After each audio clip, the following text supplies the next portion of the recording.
Brandy with Carchaeology here, and I've found some photos that I want to share with you of my 1962 Volkswagen crew cab that I built back in the 1980s.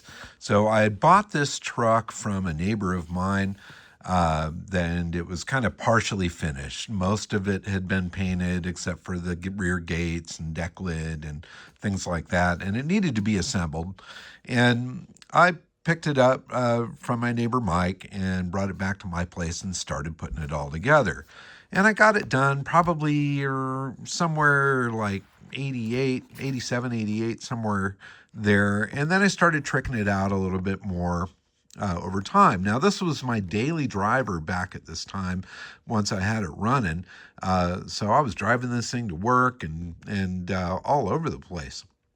And all the while kind of building it into a crazy show car. And it ended up being pretty cool. And it was in one of the VW magazines. It was in VW Trends in November '89.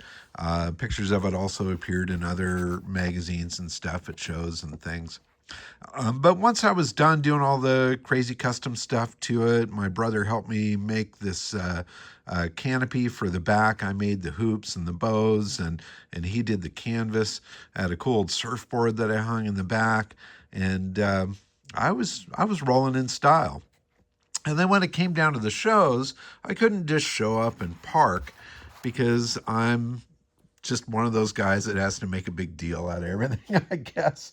So here is the crew cab at an event that our club had thrown on. I was a part of a club called Pacific Coast Volks in Southern California. And we threw a show along with another club called Fast Four up in, I guess it was La Habra or maybe, gosh, I forget where it was. It was in front of a pizza place. I remember that. Might have even been Fullerton where the show was. In any case, I brought my crew cab out there, set up a whole display around it. I also had my little split window Beetle. It was based on a 63. This ended up turning into the VW Taxi that I did that ended up being another cover car in, I think it was 1991. In any case, these photos are awesome because they really show the extent of the wackiness that I guess has always been a part of who I am and how I've drawn attention to the cars that I've built. I mean, the truck was cool enough as it was to rate getting featured in one of the magazines, and I was winning trophies with it wherever I went.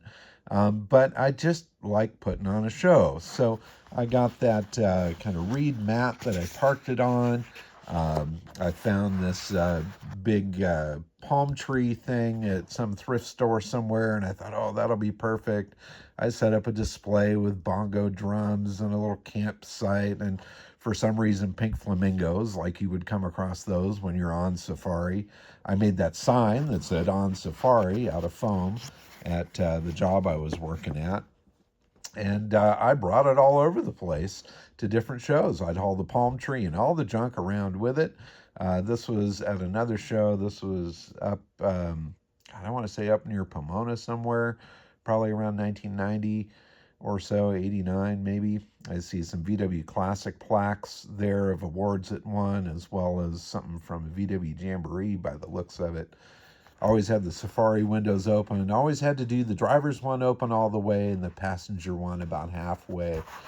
Just one of those things that pleased me, I guess. Here's some details of some of the display stuff. I had like this old radio. I had this Army Green camp chair and some old Army backpack, this wood crate, and stuff. I even had rubber snakes that were climbing through the reeds, and I had one that was climbing his way into this rusty little Volkswagen toy that I had there in the scene as well. An old lantern, etc. I mean, it just went on and on.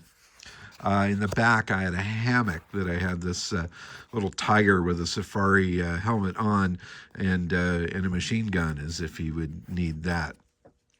Inside, the truck, I had hanging from the fresh air vent, I had a parrot in there that was blue and kind of matched the interior. And you can kind of see in the back seat or on the little shelf between the seats, I had an old camera and I had some other stuff as if somebody was really on safari with this thing.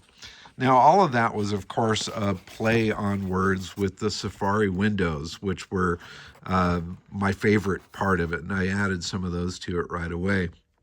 So on Safari just seemed to make sense since I had Safari windows, and that was kind of a big thing at the time. And to go even further into the wackiness of the stuff that I would do to draw attention, I got real crazy and I made an antenna ball that matched the truck. And I even did Safari windows with the driver's side one up all the way and the passenger side one half down. And even that antenna ball had an antenna ball on there. Now, I didn't go to the point of painting that one to match, but I probably should have.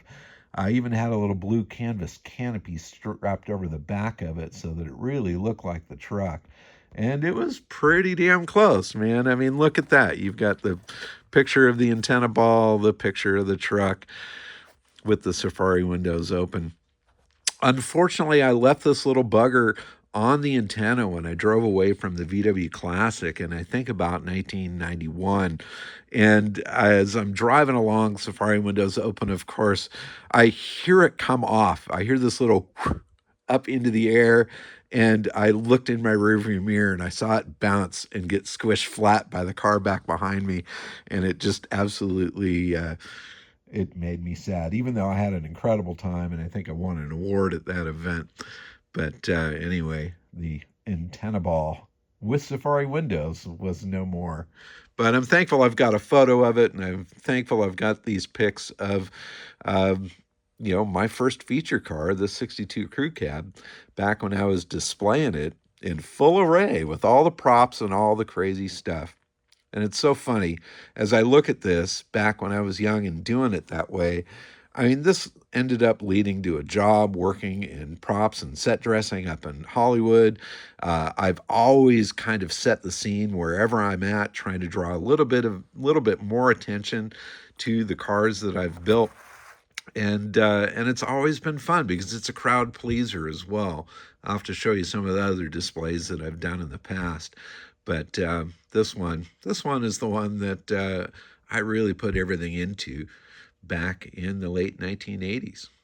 And here I am now, sitting in my garage, full of stuff on display. Nothing really changes, except for that antenna ball. I want that bugger back.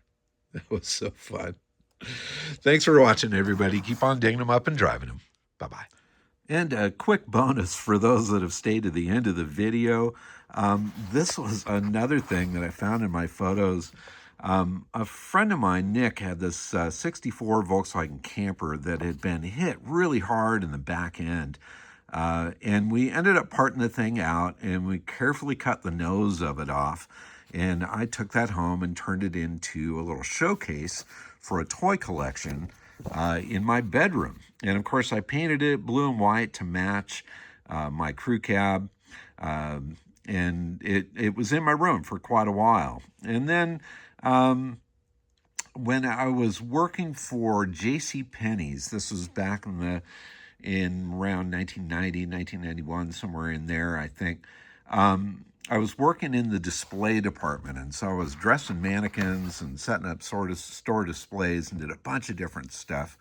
And I brought the VW bus front end into the store and did some displays with it as well. And here's a couple pictures that I found of that. And it was really fun. You know, you could set a few things like in the windows. There was a shelf there. And then obviously with the mannequins and stuff standing next to it, it was pretty awesome. And here, advertising the Hobie surfwear line there. I had it set up as well as Hobie sunglasses and stuff there. I mean, look at those colors, man. You can't get much more 1990 than that. Anyway, that's it. Good night.